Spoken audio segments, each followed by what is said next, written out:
Hello everyone, welcome back to the channel. Today is part 5 of building a pipeline style welding bed. Last video we got the tailboard in, the pipe bumper, and the fender flares.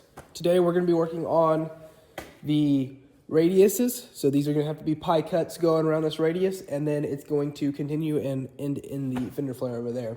So we have the other half of this pipeline on the table over there.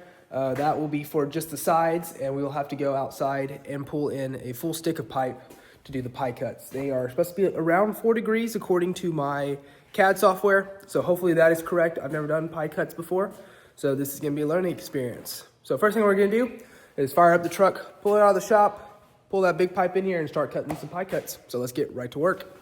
So far the pie cuts are going well.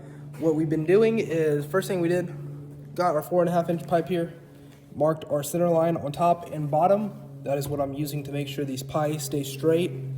I have my center mark punch here, so I just set it to 90 degrees, set it on top, get it sitting where it needs to sit, and then rotate the pipe where I need it, give that a cut. And once we get them cut, they come out to look just like that, 4 degrees on both sides, so 8 total. And then I make sure and put a Sharpie mark on that center line, because when you start handling them, then they're gonna wear off. So they're all laying here, and you can kind of see what I'm gonna be doing. They just get welded together like that, and you'll make your 90. So with my calculations, it's gonna take 12 per side, so we need 24 of these, and I'm on 5 right now. It's just a slow and tedious process, because you gotta make sure that pipe stays straight so that you get straight pies. So I'm gonna put you all to the side for right now and just knock out the rest of these. Like I said, it's a pretty simple process. It just takes a little bit of time. So let's get these done, and I'll get back to y'all after that.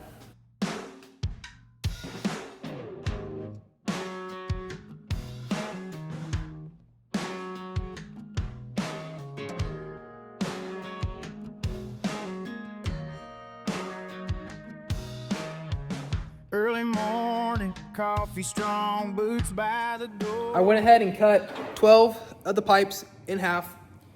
I didn't want to do all 24 because I wanted to make sure one side worked first before we did them all.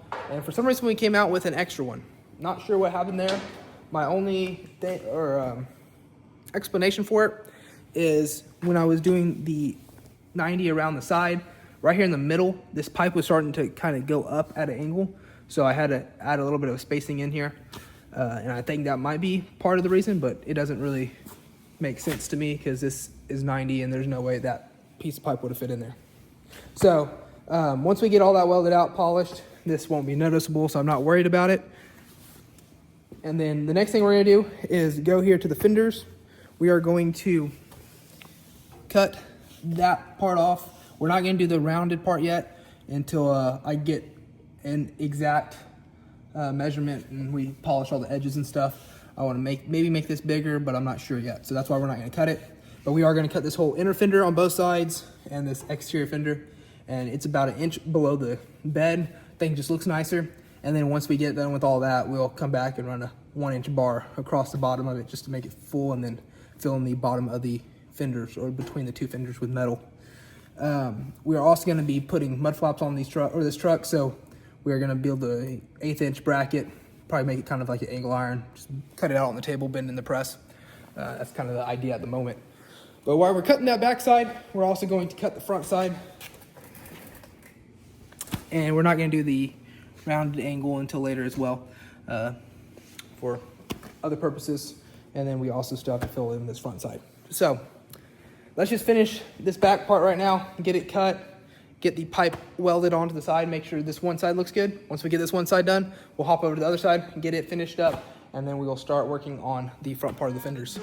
Radio on, mama's laughing in the yard, sunrise painting up the farm, driving down that old dirt road, heart on my sleeve, stories told, summer air just letting go, nowhere to be, it's all I know. Whoa. Bumper is tacked all the way around.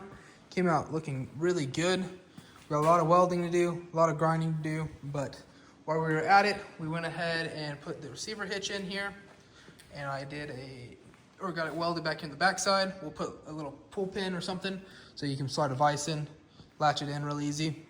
Other side we haven't done yet because we still have to cut the slip off so we can get it flush mounted. And then also we have one more for the trailer down here. I originally was going to round the receiver so it sits flush into the bumper. Nice clean look, but I'm worried if I cut this in back in 1/2 inch or 3/4, whatever it's gonna be to make that roundness, that I'm gonna be losing a lot of strength on the bottom for whenever I have a trailer hooked up. That hitch might not be able to do as well as it would with it being full length. So I'm trying to decide right now how I wanna do that. So we'll come back to that later on. Right now we're gonna start working on the fenders. We have a gap up here at the top. We're gonna either cut a little piece of plate, put in there, or just stitch weld it. And then we have this here. So that's gonna be a little bit harder to figure out. We're just gonna cut a plate, roll it, and then I'll sit there and freehand it. So the first thing we need to do, come in here with the belt files, grind all that flat as we can possibly get it on both sides, and then we will start cutting some metal, rolling it, and getting it buttoned up. I'm coming home. I'm coming home.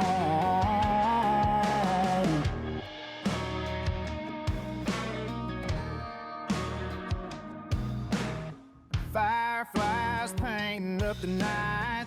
Truck bed under faded light. Laughter holding on so tight. Living free. The piece is welded in. We need to come back and polish it. I'll do that off of camera. But now we are going to go ahead and round the corners, both front and back of the fenders. And we need to go ahead and fill that hole in under there. I don't want that to be showing or open so nothing can crawl in there. But before we do that, like I said, we need to cut these corners so we can fill in the corner as well. So front and back is gonna be done. While we're working on the back here, we're also gonna cut a bracket that goes up under here to hold mud flaps. I'm gonna cut that out on the table, and then we'll bend it into like an angle iron piece. We're gonna cut ovals into it so that we have a little bit of adjustment. So we're gonna go get that drawn up on the computer, cut that out, and start cutting this. So let's get right to work. Holding on so tight, living free, it feels so right. Cross the river, find the lane. Pictures in my mind remain. Memories like steady rain pouring down, I can't explain. Driving down that old dirt road, heart on my sleeve, stories told. Summer air just letting go, nowhere to be, it's all I know. I'm coming home. I'm coming home. We got all the fenders cut and rounded off. They look really good. We also added this plate in. And then also we got the brackets under here for the mud flaps. They're in line with his outside fender flare. So that looked good. I went ahead and cut out these. So this will sandwich those mud flaps so you can bolt on the front and the back. Kind of like a washer. Just figured that'd be a little bit easier to keep track of. Off camera, I'm going to weld around all these fender flares, make sure they're good to go. My dad has been doing a bunch of welding. I'm teaching him how to use the Miller 255, and he's been doing all this around the edges, some on the top, around all the lights and everything. It's coming out really good, but we're having problems with porosity issues with his and my welds. I think what it is that pond water off the CNC table is contaminating the welds. Because if you look around here, there's a lot of porosity. Same with all these areas that we have re-welded. I have to go back with a grinder and make a valley in it, grind it out, and then re-weld it. So if anyone has any recommendations on what to use to clean the metal before we start welding it, please leave a comment down below. I did use acetone on this whole back plate because the pipes were really oily from the bandsaw, but that didn't seem to work. So if anyone, like I said, has any kind of tips or tricks, please leave a comment down below. That would help me out a ton. But other than that, we are going to call it good for this video. Next video, we're gonna start working on the tubs back here and do some more finishing touches on the outside. of the bed. But in the meantime, I'm gonna do a lot of welding, a lot of polishing, try to get everything finished on the outside before we start working on the inside. So thank y'all for watching this video. Please like and subscribe. God bless, and I'll see you in the next one.